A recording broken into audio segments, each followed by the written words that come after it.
tous, bien-aimés, j'espère que vous passez un bon dimanche de Pâques.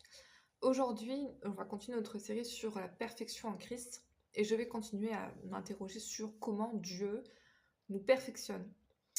Et on a vu hier que c'était par la souffrance. Maintenant, aujourd'hui, on va voir que c'est par la parole. Dieu nous perfectionne par sa parole. Et ça, c'est quelque chose qu'on peut aussi faire nous-mêmes. C'est-à-dire que si on a un problème dans notre vie, s'il y a un domaine qui ne va pas, on peut nous-mêmes se perfectionner en étudiant la parole de Dieu concernant ce domaine.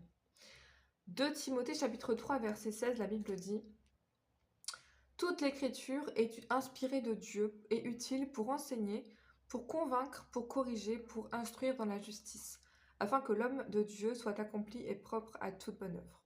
Donc toutes les écritures sont utiles pour nous perfectionner.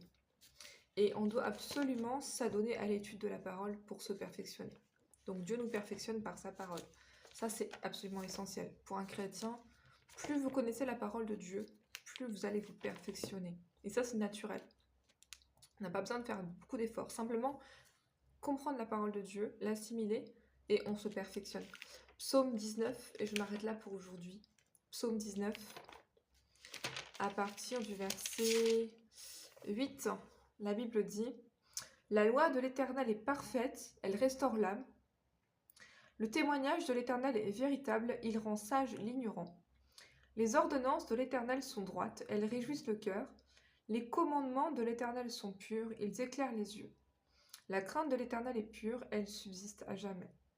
Gloire à Dieu.